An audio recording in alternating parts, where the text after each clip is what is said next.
The old monastery stood on a windswept hill, grey and crumbling. A shiver ran down my spine just looking at it. They say it's been abandoned for over a century. No one goes near the place anymore. Except for the whispers, they say. Whispers of a tragedy long ago. The locals tell stories. Stories of a young nun named Sister Marie. She lived in the monastery centuries ago, they say. She died there too, under mysterious circumstances. Now they say her spirit haunts the halls. I decided to see for myself. I'm not one for ghost stories usually, but there was something about Sister Marie's story, something that drew me in. I had to know the truth. Sister Marie was young and innocent. She devoted her life to God.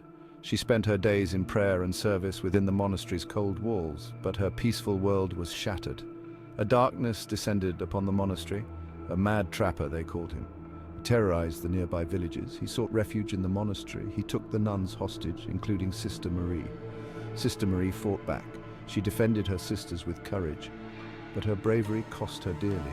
The mad trapper took her life. Her spirit, they say, never found peace. I wasn't alone in my pursuit of the truth. A team of paranormal investigators joined me. They were equipped with cameras and sensors, tools to detect the unseen. They were drawn to the monastery too, drawn by the stories and the mystery. There was Dr. Lewis, a skeptical historian. He sought rational explanations for the supernatural. Then there was Sarah, a sensitive psychic.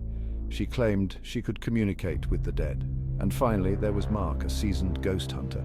He had seen it all, or so he claimed. We were a mismatched team, but we shared a common goal to uncover the truth about Sister Marie. We started our investigation in the chapel. It was the heart of the monastery, a place of prayer and reflection, but now it was filled with an eerie silence. The air was heavy, suffocating. As we set up our equipment, I felt a chill. It wasn't just the cold air. It was a presence, something watching us. I could hear whispers, soft, indistinct. They seemed to be coming from the altar. She's here. Sister Marie, she's angry. Section 5, The Mad Trapper's Reign of Terror. Dr. Lewis delved into the monastery's archives. He uncovered old records, accounts of the Mad Trapper's Reign of Terror. The trapper was a ruthless man, driven by greed and madness. He had terrorized the region for months. He had sought refuge in the monastery, hoping to escape the authorities. He had taken the nuns hostage, using them as bargaining chips. The records mentioned Sister Marie. They described her bravery, her defiance in the face of danger. The records ended abruptly. The fate of the nuns remained a mystery. But one thing was clear. A darkness had descended upon the monastery, a darkness that lingered even now. Section 6, Whispers from the Past. We spent hours in the chapel. The air grew colder. We heard noises, footsteps echoing in the hallway, doors creaking open and shut. It was Sister Marie. The nun was trying to communicate. We used our equipment. EMF readers spiked, temperature gauges plummeted. We even caught a glimpse of a shadow, a fleeting figure in the corner of the room. Was it Sister Marie, or were our minds playing tricks on us? Section 7, Fear in the Monastery. Fear settled over the team. Even Dr. Lewis, the skeptic, seemed unnerved. He couldn't explain the strange occurrences. He had no logical answers. We argued amongst ourselves. Tempers flared. The pressure was getting to us. We were trapped in that monastery, with the ghost of a nun and our own mounting terror.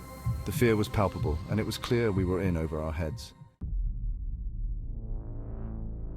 Section 8, The Search for Answers. We continued our investigation, determined to find answers. We searched the monastery, from the dusty attic to the damp cellar, looking for any sign of Sister Marie, any clue to her story. In the cellar, we found it, a hidden chamber. Inside, a small wooden cross lay on a makeshift altar, and next to it, a faded piece of parchment. It was a diary, Sister Marie's diary. Section 9, A Glimmer of Hope.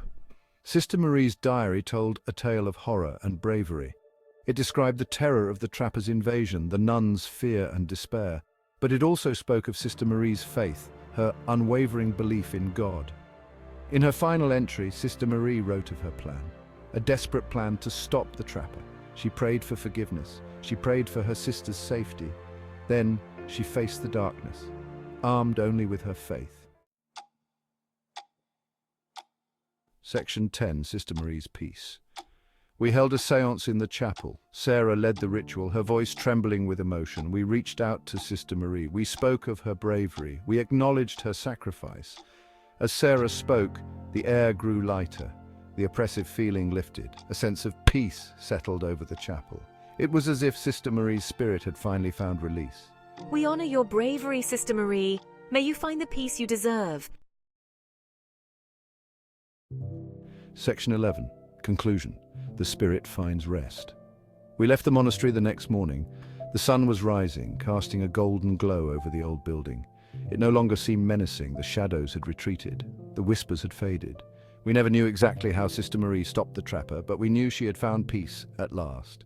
We had helped her find it. The haunting was over. The monastery could rest, and so could we.